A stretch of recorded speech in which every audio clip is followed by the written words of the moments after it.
The world's most notorious serial killer might never have been exposed if he had known how to properly operate a computer.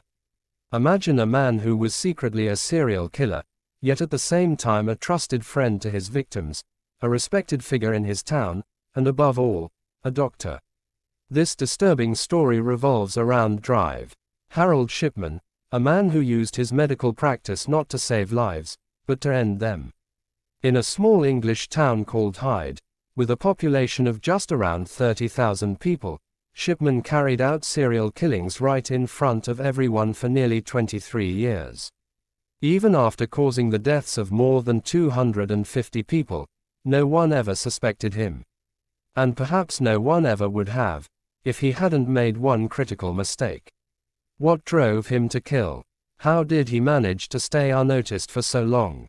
And what single clue finally uncovered years of hidden murder in one moment? Welcome once again to Historia. Dr. Shipman primarily targeted elderly patients who lived alone, individuals whose deaths were unlikely to raise questions. He gave these patients more attention than most doctors, frequently visiting them in their homes. He listened carefully to their worries and made them feel that even if they were alone in life, someone genuinely cared for them. Some patients trusted him so deeply that they even handed over the keys to their homes. Because of this behavior, Shipman became incredibly popular in Hyde. People believed he could heal elderly patients simply through conversation. But behind this caring image, Shipman was quietly gathering information: who lived alone, who owned property, who visited regularly, and where family members lived. Once he felt confident, he would kill the patient by administering a fatal overdose of medication.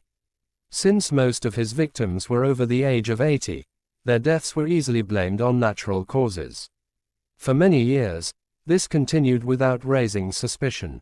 Shipman began his medical career in a town called Pontefract, located about 70 kilometers from Hyde. In 1974, he moved to Todmorden and started working as a general practitioner at the Abraham and Maud Medical Center. During this period, he began prescribing unusually high amounts of pethidine, a strong and highly addictive painkiller. Shipman himself had developed an addiction to this drug. He deliberately prescribed it to patients who did not actually need it.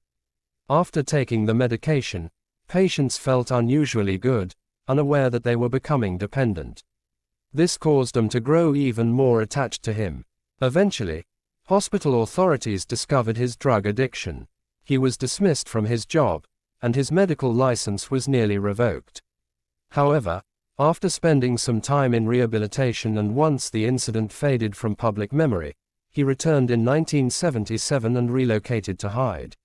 There, he joined Donnybrook Medical Center and continued practicing as a general practitioner. He neither overcame his addiction nor stopped killing elderly patients whenever the opportunity arose. In 1993, after opening his own private clinic, the number of deaths rose sharply. His reputation improved, and so did the scale of his crimes. In March 1998, Drive. Linda Reynolds, who worked at Brook Surgery located across from Shipman's clinic, noticed something unusual. Within just 3 months, 16 of Shipman's patients had died, while Brook Surgery, which served 3 times as many patients, recorded only 14 deaths in the same time frame. Concerns grew stronger when it was revealed that all 16 of Shipman's patients had been cremated instead of buried. Most Christians prefer burial, making cremation relatively uncommon. Dr. Linda reported her concerns to the Manchester coroner, explaining that most of the deceased were elderly women found dead in their homes. They were often discovered well-dressed, seated in chairs, and in nearly every case, Shipman was either present at the time of death or the first person to find the body. This pattern did not seem normal. An investigation was initiated, but police were unable to find concrete evidence, and the case was closed after 1 month. Shipman managed to avoid suspicion because he personally signed the death certificates, listing false causes such as old age. The second required signature was usually obtained from doctors who trusted him. He frequently recommended cremation, which destroyed physical evidence. Due to this system, many deaths were never thoroughly examined. After the investigation was closed, Shipman went on to kill 3 more people. His final victim was Kathleen Grundy, an 81-year-old former mayor of Hyde, who died on June 24, 1998.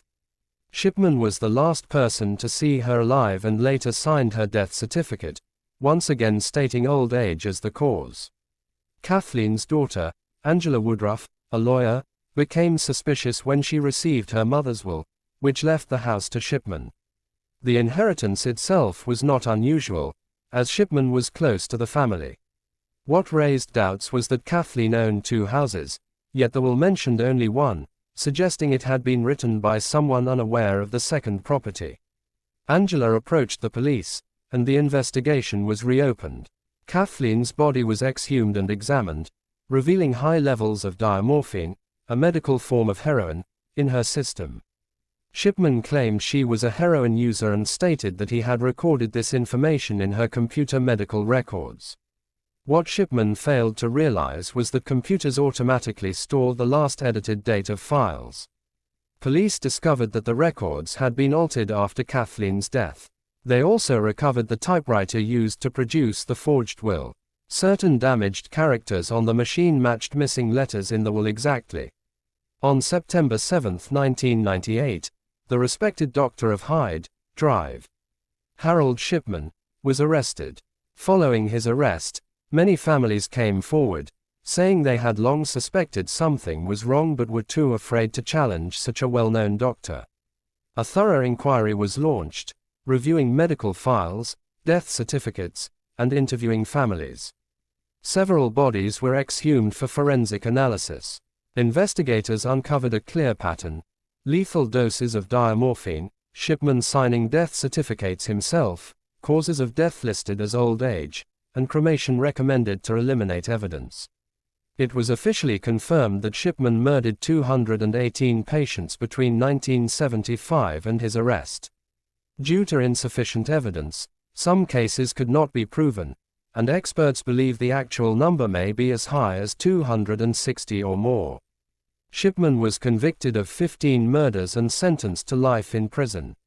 While incarcerated, he ended his own life.